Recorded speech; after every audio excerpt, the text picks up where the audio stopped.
Thank you, Beryl. Thanks. Now, in the propaganda war between US and Nazi Germany, no stone was left unturned looking for new ways to get our message across at home and abroad. Which is how a dance craze was used to make Goebbels himself crazy with anger. Giles Brandreth explains how.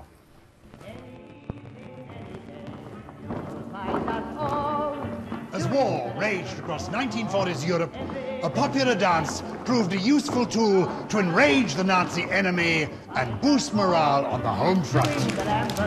Why don't you make your way there, go there. The Lambeth Walk was a dance craze from the 1937 hit musical Me and My Girl. It was a huge hit. One headline claimed, "While dictators rage and statesmen talk, all Europe dances the Lambeth Walk." The dance took its name from a vibrant street in South London. Here we are in Lambeth Walk. How come the song gets its name from this street? Lambeth was one of those places that, up there with the Whitechapel in the East End, that absolutely represented, you know, working class London. Lambeth Walk was one of the larger street markets in the area. Everybody did their shopping down the street market. The characters in Me and My Girl, the key characters are the Coster and his missus. And here is our Cockney costermonger, yeah, a cheerful chappie. And his missus with her ostrich feathers. Quite right too. They're doing the Lambeth Walk. Yes. Oi! I love that. But when the dance caught on in Germany, one Nazi official called it Jewish mischief and animalistic hopping and vowed to stamp it out. But what happened next was quite the reverse. In 1935, a powerful propaganda film, Triumph of the Will, had been released in Germany. It featured a Nazi party rally, an aim to bolster support for Hitler. But in 1941, the British Ministry of Information saw an opportunity to have some fun with it and subvert it. Using what were at the time revolutionary editing techniques and the Lambeth Walk tune, they cut together a short film. It sent up the infamous Nazi goose step and salute. Shown in cinemas, it was a huge hit in wartime Britain. So the British Ministry of Information takes German propaganda and turns it on its head. That's right. They take quite a serious film, the Triumph of the Will, made by Lenny. All about sort of showing Nazi kind of superiority and power, and they run it backwards, they run it forwards, they kind of cut really quickly. They really ridicule what's going on in that film. These are the dark days of the war. Nobody knows what the outcome is going to be, and here is a propaganda film lampooning the enemy. I mean, just actually having a laugh. It's high-risk strategy, isn't it? It is, but it's also very important to do. Humour is an incredibly effective tool. It can kind of puncture the powerful, you know, make them seem less threatening, but it's also a way of kind of keeping up morale. So humour became a weapon of war?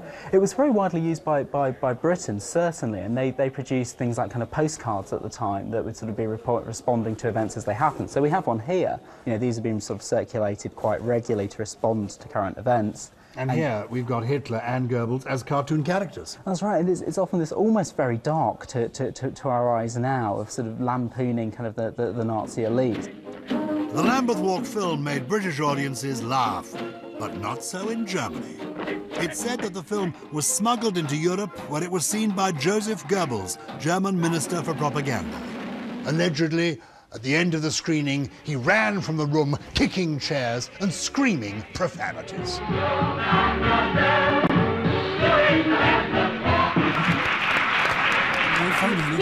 And Giles has Lambeth walked his way into the studio, and you have more examples of using music propaganda. Propaganda during the Second World War went both ways. For example, we, as it were, inflicted propaganda behind enemy lines. We dropped a little booklet called Chansons de BBC.